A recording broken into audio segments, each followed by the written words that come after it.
बिस्मिल्लाहिर्रहमानिर्रहीम। नाज़रीन अस्सलाम वालेकुम, मैं हूँ इमरान वसीम। नाज़रीन, इस प्रोग्राम में आपको ये बताएंगे कि इलेक्शन ट्रिब्यूनल की तश्कील का मुकदमा जो कल सुप्रीम कोर्ट में ज़ेर समाअत आना था, ये मुकदमा अचानक क्यों डी लिस्ट कर दिया गया। जो सुप्रीम कोर्ट की जानिब से मुकदमे की डी लिस्टिंग का सर्कुलर जारी किया गया है, एक नोटिस जारी किया गया है, उसमें तो ये बताया गया है कि जस्टिस जमाल खान मंदोखेल की अदम दस्तयाबी की बिना पे ये मुकदमा कल समाअत के लिए मुकर्रर नहीं होगा। इस मुकदमे को डी लिस्ट किया जा रहा है। तो वजह क्या बनी है? जमाल खान मंदोखेल साहब की अदम दस्तयाबी है या कोई और वजह निकली है? एक तो इस मामले पर आप नाज़रीन के साथ जो डिटेल हैं वो आपकी खिदमत में पेश करेंगे, और इसके अलावा हमारे प्रोग्राम की जो दीगर अहम ख़बरें हैं, जिनके हेडलाइन, जिनके टाइटल्स थंबनेल पे आप नाज़रीन ने पढ़े हैं, फिर उन ख़बरों की तफसीलात भी आप देखने वालों की खिदमत में पेश करेंगे। तो पहली ख़बर से नाज़रीन गुफ्तगू का आगाज़ करते हैं। पहले तो इस मामले का पस मंज़र आप समझ लें, क्योंकि बहुत ज़्यादा इस केस को लेके सोशल मीडिया पे प्रोपोगंडा किया गया है, ख़ास तौर पे chief justice of Pakistan justice Qazi Faez Isa के ख़िलाफ़। मामला राज़ी यह है कि जब 8 फरवरी 2024 के इलेक्शन हुए, उसके बाद 13 फरवरी को या 14 फरवरी को इलेक्शन कमीशन की जानिब से तमाम हाई कोर्ट्स को लेटर लिखे गए कि इलेक्शन ट्रिब्यूनल की तश्कील के लिए आप जजेस के नाम दे दें, क्योंकि आइन के मुताबिक जो ट्रिब्यूनल है उसको फाइनलाइज जो किया जाता है, उसका जो नोटिफिकेशन जारी करता है वो इलेक्शन कमीशन का अख्तियार है।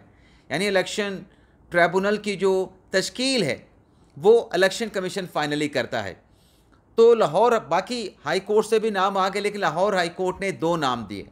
दोनों के दोनों नाम जो है वो इलेक्शन कमीशन ने उनके नाम पर इलेक्शन ट्रिब्यूनल तश्कील दे दिए।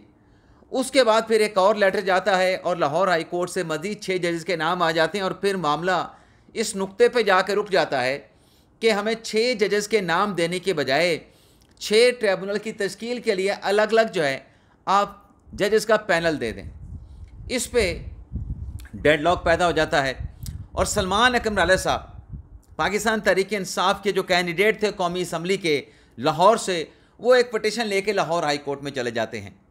लाहौर हाई कोर्ट में जाके वो अपना मुद्दा बयान करते हैं कि ये ट्रिब्यूनल कैसे बनने चाहिए, आइन क्या कहता है, कानून क्या कहता है।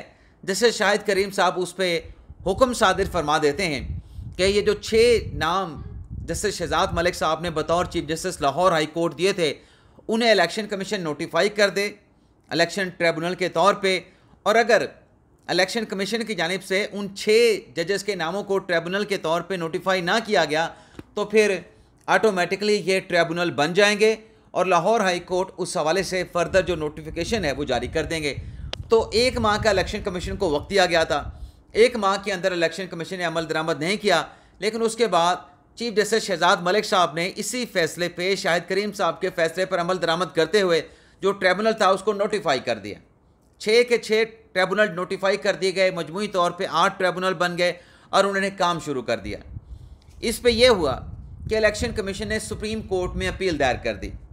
लाहौर हाई कोर्ट के शाहिद करीम साहब के फैसले के खिलाफ जब अपील आई तो उस पर बेंच तश्कील दिया गया। अच्छा, बहुत सारे हमारे साथी इस पर वावेला कर रहे हैं, ववेला मतलब प्रोपेगेंडा कर रहे हैं कि काजी फ़ाइज़ साहब ने अपने जजेस को बिठा के ये बेंच तश्कील दे दिया। हालांकि मैं कई बार अपने ब्लॉग में बात कर चुका हूँ कि बेंच बनाना काजी फ़ाइज़ का अख्तियार नहीं है, और अब केस लगाना भी उस तरीके से काजी फ़ाइज़ का अख्तियार नहीं है। अगर ये बेंच बनाना और केस लगाना काजी फ़ाइज़ का अख्तियार होता तो जो मखसूस नशिस्तों का मुकदमा है, काजी फ़ाइज़ फिर जैसे उन्होंने वो प्रैक्टिस पुस्टर कमेटी में वो मामला एजेंडे पर लेके आए थे, तो काजी फ़ाइज़ उनको समाअत के लिए मुकर्रर करते थे। मखसूस नशिस्तों के 12 जुलाई के फैसले के खिलाफ नज़रसानी दरख्वास्तें समाअत के लिए फ़िक्स हो जाती, उनकी डेट आ जाती, जजेस को वापस आना पड़ जाता, अब तक फ़ैसला भी हो चुका होता। लेकिन चूँकि हकीकत यह हमारे दोस्त मुनाफ़कत करते हैं, बददियानती करते हैं, अपनी सहाफ़ती बददियानती की आड़ में अपना एजेंडा टो कर रहे हैं, अपने मकासद को अचीव करना चाहते हैं, कमेटी बेंच बनाती है। कमेटी ने बेंच बनाया। अच्छा, उस पर एक और मौक़िफ़ आता है कि ये जो कमेटी ने बेंच बनाया था, काजी फ़ाइज़ साहब, उसमें मंदोखेल साहब को शामिल किया, मीनुद्दीन खान साहब को शामिल किया, उसमें जी नईम अख्तर अफ़गान साहब को शामिल कर लिया और अकील बासी साहब को शामिल कर लिया। ये 12 जुलाई के फैसले से पहले कमेटी ने बेंच बनाया था। भाई जब भी बनाया था, बनाया तो कमेटी ने था। कमेटी को अगर कोई ऑब्जेक्शन था वो कोई और बेंच बना देते, काजी फैसला साहब को उसकी सरबराही ना देते, लेकिन चूंकि कमेटी ने बनाया है, अब अगर आप कहते हैं कि काजी फैसला साहब ने अपनी मर्जी के जजेस शामिल कर लिए हैं तो ये मुनाफिकत के ज़्यादा और कोई बात नहीं है। अब नाज़रीन ये केस मुकर्रर हो जाता है और काजी फैसला साहब ने कोई ऑर्डर नहीं किया। काजी फैसला ने कहा कि अगर ये जो आईनी इदारे हैं इनमें अगर इस किस्म की रुकावट आती है, कहीं डेडलॉक आता है, तो बेहतर ये है कि आप आपस में मुलाकात कर लें। आपस में बैठ के आप एक दूसरे को ख़त किताबत, कभी लाहौर हाई कोर्ट से लेटर जा रहा है, कभी इलेक्शन कमीशन से लेटर जा रहा है, एक लेटर के बाद दूसरा लेटर, दूसरे लेटर के बाद चौथा लेटर, मामला हल नहीं हो रहा। तो काजी फैसला ने कहा कि आप ऐसा करें, आप भी आईनी इदारे हैं, लाहौर हाई कोर्ट भी आईनी इदारा है, आप आपस में बैठ के मुलाकात करके बिल मिशाफा मुलाकात में तय कर लें कि आपने करना क्या है।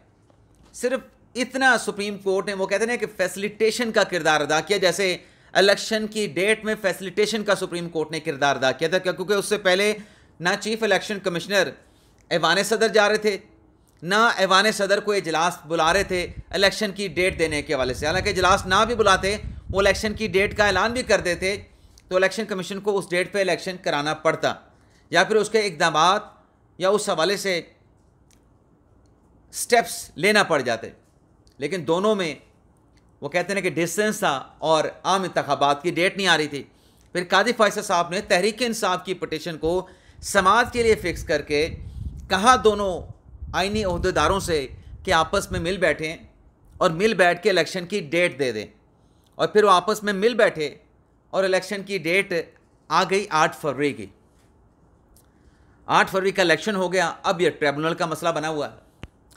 अब ट्रिब्यूनल के मसले पे जब काजी फैसला साहब ने कहा, बेंच का ऑर्डर था, मुतफिक का ऑर्डर था, अकेले काजी फैसला का ऑर्डर नहीं था, तमाम जजेस का फैसला था, उसमें वो मुलाकात भी हो चुकी है। अब कल ये मुकदमा समाअत के लिए लगना था।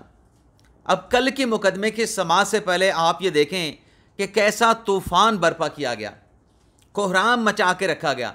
4 दरख्वास्तें तो काजी फैसला के ख़िलाफ़ मुख्तलिफ़ तरीक़ों से, कोई लेटर की सूरत में, कोई ख़त की सूरत में, कोई मुतफर्रिक दरख्वास्त की सूरत में और कुछ पार्टी के रहनुमाओं की सूरत में काजी फैसला के ख़िलाफ़ सुप्रीम कोर्ट में जमा करवाई गई कि आप तो ये मुकदमा बिल्कुल ना सुने, आपका तो ये मुकदमा सुनना बनता नहीं, क्योंकि आपकी जो अहलिया सरीना ईसा हैं वो इमरान खान के ख़िलाफ़ माजी में बयानात देती रही हैं।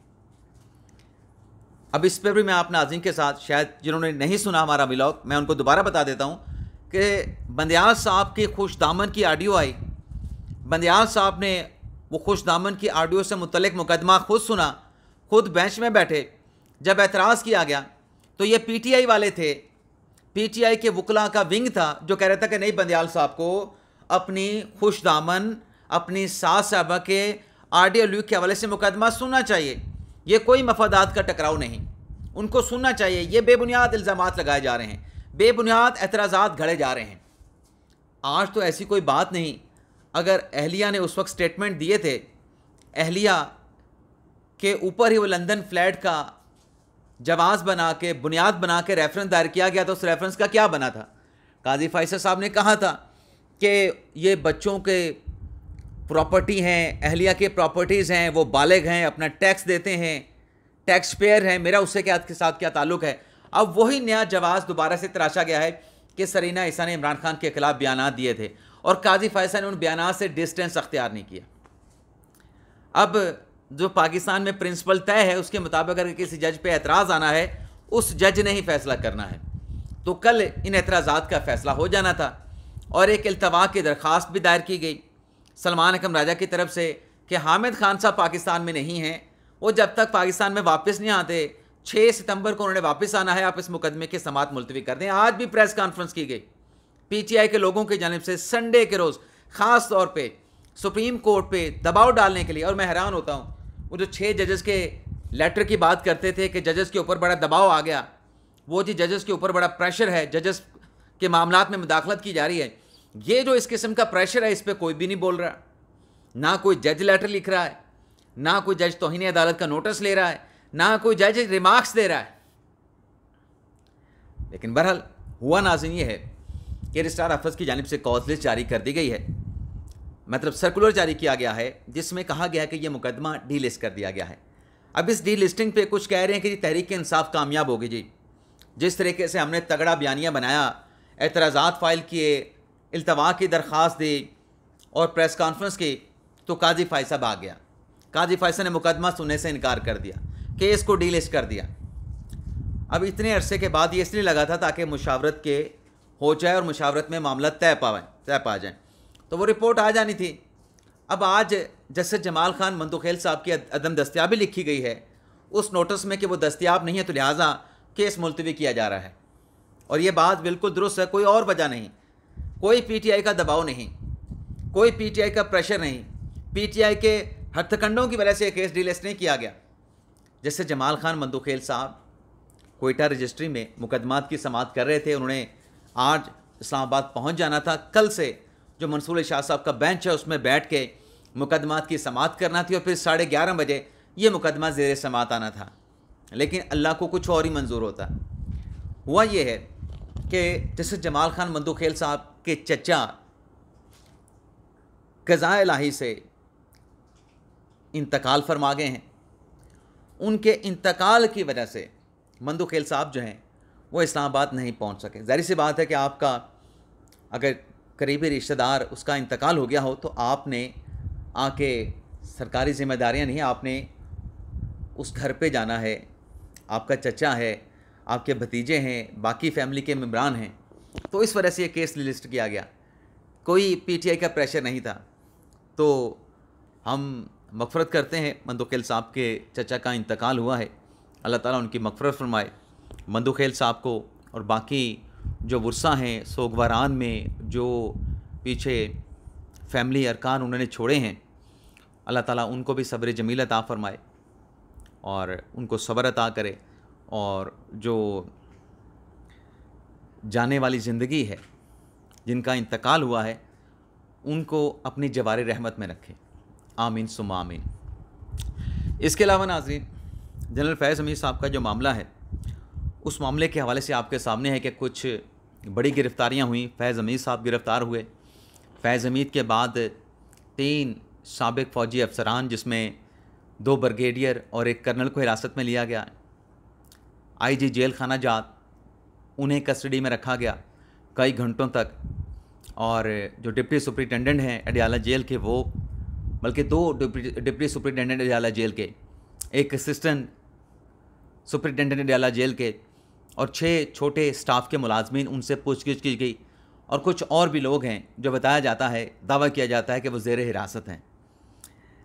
अब उसके बाद नाज़रीन, ये जो सारी पकड़ धकड़ और चीज़ें सामने आ रही हैं, उसके बाद अब ये कहा जा रहा है कि ये तो चीज़ें, गिरफ़्तारियाँ साथ साथ चलती रहें। सवाल ये उठ रहा था कि जनरल फैज़ की फैज़याबी से मुतारफ़ करवाए गए जो यूट्यूबर्स थे या जो सहाफ़ी थे, उनका क्या बन रहा है, उनके गिरद घेरा तंग क्यों नहीं हो रहा। वो साकिब निसार साहब का नाम भी लिया गया। साकिब निसार साहब के हवाले से भी बहुत सारे सहाफ़ियों ने, बहुत सारे तज़ियाकारों ने ख़बरें दी हैं, दावे किए हैं कि उनका घेरा भी तंग हो रहा है। फ़खर दुरानी साहब ने भी कहा है। अब ये नाज़रीन, सोशल मीडिया पे दावे सामने आ रहे हैं, सोशल मीडिया पे पेशगोइयाँ की जा रही हैं कि आने वाले दिनों में जो फैज़याबी सहाफ़ी हैं, जिनकी तादाद 4 बताई जा रही है, और जो फैज़याबी यूट्यूबर्स हैं बड़े बड़े, जिनकी तादाद कोई 1 दर्जन से ज़्यादा बताई जाती है, उनका घेरा भी तंग होने वाला है।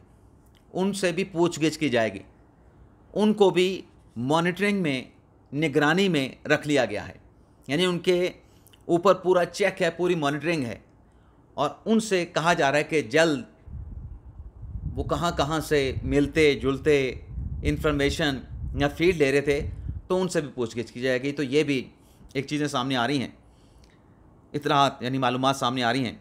इसके अलावा नाज़रीन, कोर कमांडर का घर जब जलाया गया तो आपने वहाँ पे देखा कि कैसे लूट मार की गई। किसी ने स्ट्रॉबेरी उठा ली, अब स्ट्रॉबेरी क्या है, लेकिन उठा ली।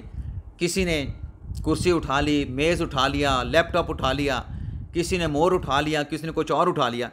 वैसे मनाज़िर जब नाज़रीन बांग्लादेश में हंगामे कामयाब हुए, तहरीक कह लें कामयाब हुई, तो उसके नतीजे में जो वज़ीर-ए-आज़म हाउस से चीज़ें लूटी गई थी, अब वो चीज़ें बांग्लादेशी मुजाहिरीन की जानिब से साबिक वज़ीर-ए-आज़म शेख हसीना के रहायशगाह से लूटी गई तकरीबन को 500 से ज़्यादा अशिया मुबैना तौर पे वापस की जा चुकी हैं, जिनमें 120 किस्म के फ़र्नीचर,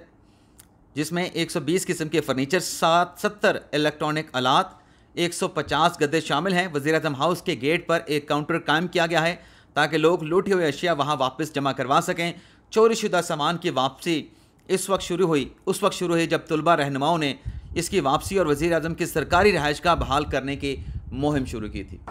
तो ये नाज़रीन, आज का हमारा वीलॉग, आपसे इजाज़त चाहते हैं। अल्लाह ताला हम सब का हामी नासिर, अपनी दुआ में याद रखिएगा। अल्लाह हाफ़िज़।